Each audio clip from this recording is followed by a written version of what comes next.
Welcome back, everyone. Ready for another deep dive? Always. Today, we're going microscopic. We're talking about the microbiota. All those tiny organisms living inside us and all over us. Yeah, it's a whole world we can't even see. But we've got a ton of research, articles, notes, all sorts of things to help us explore it. So, are you ready to unlock the secrets of this inner world? Absolutely. I think it's like one of the most fascinating areas of research these days. Right. It really is. So just to be clear, we're talking trillions of bacteria, viruses, fungi. I mean, it's basically like a whole zoo of microbes, right? It is a whole microscopic metropolis. Well, hold on. It's not just about germs, right? No, not at all. Most of these microbes, they're not harmful. They're actually our friends. Essential even. We need them. Okay, so it's like what do they call it? A symbiotic relationship. We give them a home, and they pay rent by keeping us healthy? Exactly. It's a win-win situation. Yeah. And they're constantly working hard for us, doing all sorts of amazing things. Like what? Give me the highlights. What are these microbial superheroes doing for us?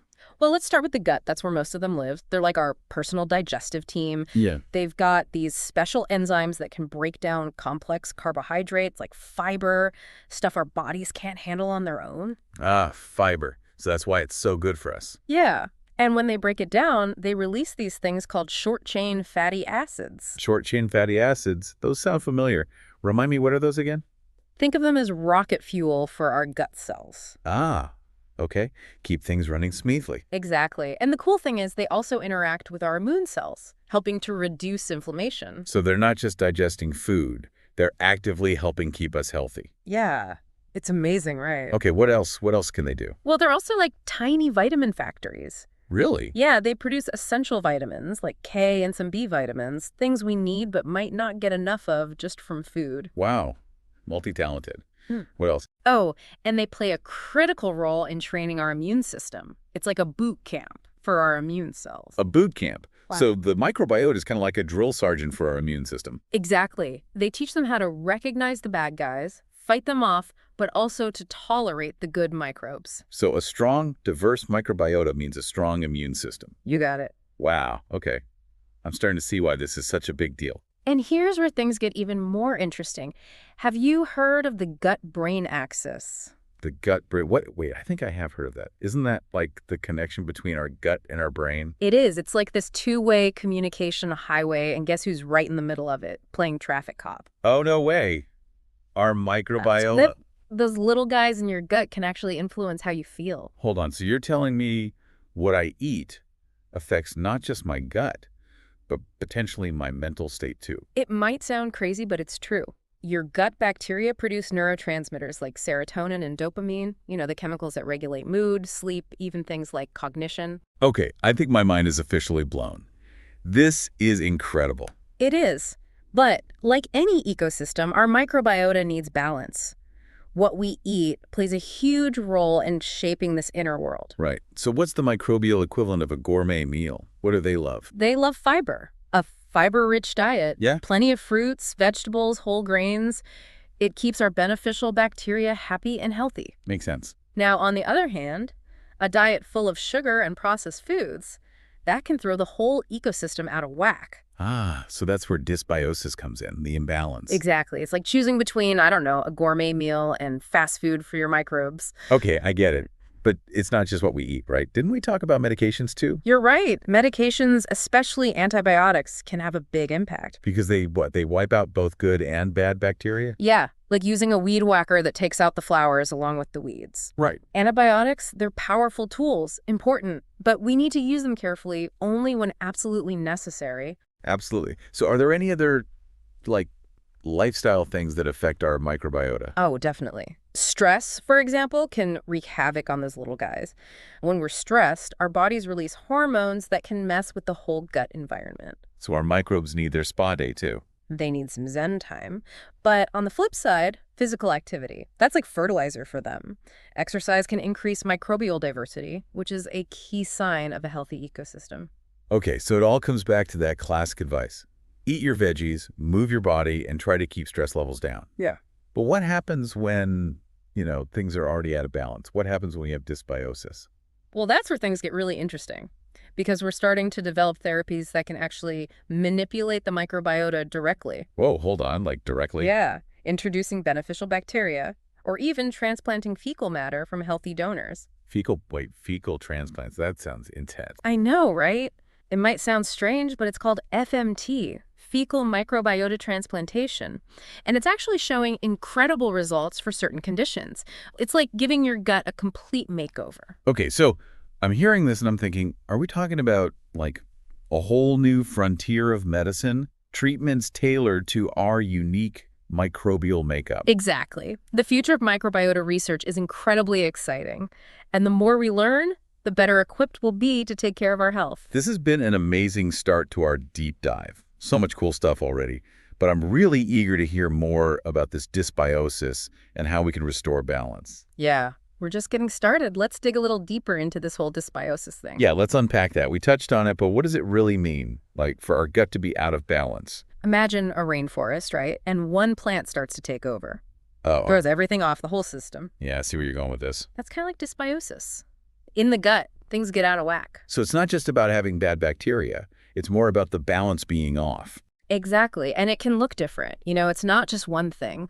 Different types of dysbiosis, each with its own characteristics and potential problems. That's interesting. So I'm guessing it's not as easy as, like, looking at a sample under a microscope and saying, yep, there it is, dysbiosis. You're right. It's not that simple. So how do we even know if we have it? Well, traditionally, doctors, they relied on symptoms and medical history to kind of get an idea of what was going on in the gut.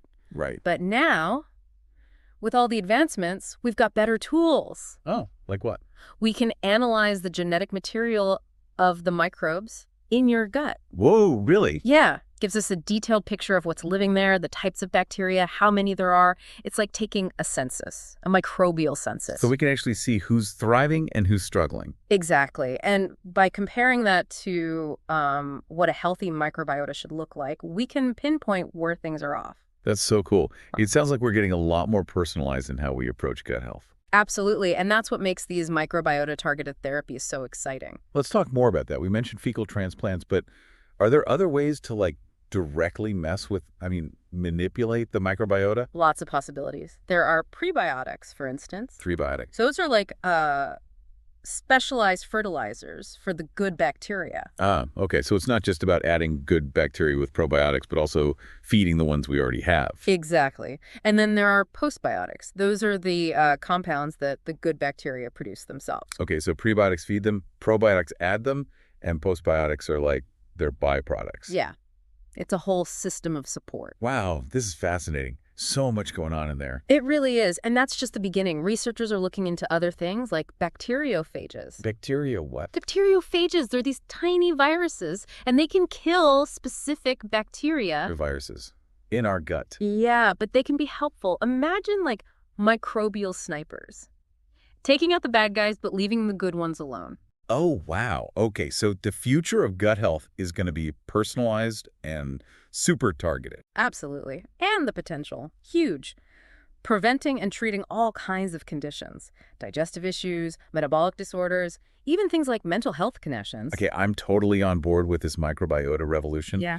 But with all this amazing research, are there things we can do right now to help our microbiota? Of course. Remember, it all comes back to the basics. Diet and lifestyle. Exactly. Eat those fruits, veggies, whole grains, limit processed foods, all that sugar. And don't forget stress management and move that body. So no magic bullet, but a holistic approach to taking care of ourselves. You got it. Makes sense.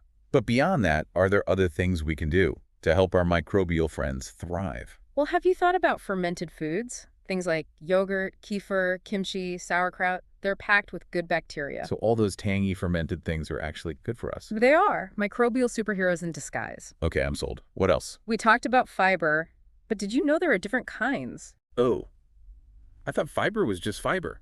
Turns out diversity is key, even with fiber. Really? Yeah. Different types of fiber feed different bacteria in your gut. Ah, makes sense. More variety. Exactly. And speaking of diversity, let's not forget about nature. Nature. What does nature have to do with our gut? Well, there's more and more evidence showing that spending time outdoors, getting your hands dirty in the garden, even being around pets, it can all lead to a more diverse microbiota. So our microbes, they like to get a little dirty too. It seems that way. These activities, they expose us to a wider range of microbes, and some of them, they can actually be good for us. Okay, so get outside, play in the dirt, cuddle those pets. Yeah. Got it. What else? That's the great thing about the microbiota. It's always changing, always adapting. It's a dynamic world, and the more we understand it, the better we can take care of ourselves. It's amazing to think that just being in nature could help our gut. I'm definitely feeling inspired to get out there more myself. It really makes you appreciate the world around us, doesn't it? Yeah. And to think we're really just at the beginning of understanding all of this. What's the future hold for these microbiota-based therapies? Well, imagine a world where we could diagnose and treat diseases based on your own unique microbial fingerprint. So not one size fits all, but treatments as individual as we are. Exactly. And think about it, personalized nutrition plans, targeted therapies for all those chronic diseases we struggle with. It's like we're on the verge of a whole new era of medicine. We are. And one of the most exciting areas is the connection between the gut microbiome and the immune system. Yeah, we touched on that earlier, but how does that work? Well, researchers are finding that if your gut microbiota is out of balance, it can actually contribute to things like autoimmune diseases, allergies, even cancer. Whoa. So by figuring out how to manipulate the microbiota, we could potentially prevent or even treat those conditions. It's definitely a promising area of research, and it's not just about treating disease either. What else? Think about healthy aging, longevity. Oh, wow. So a healthy gut could help us live longer, healthier lives. The research is pointing in that direction.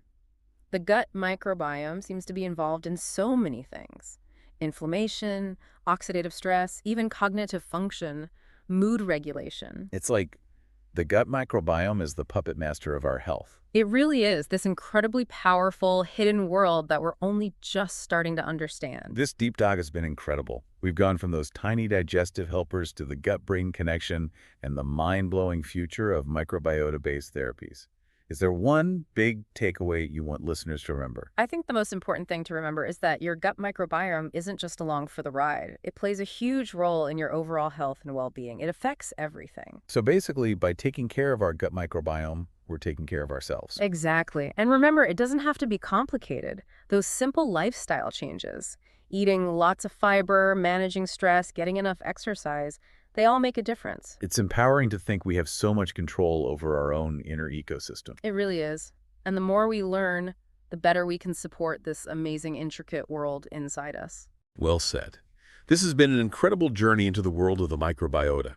We hope you learned a lot. And remember, the journey doesn't stop here. Keep learning, keep asking questions, and keep taking care of those awesome microbes. Until next time.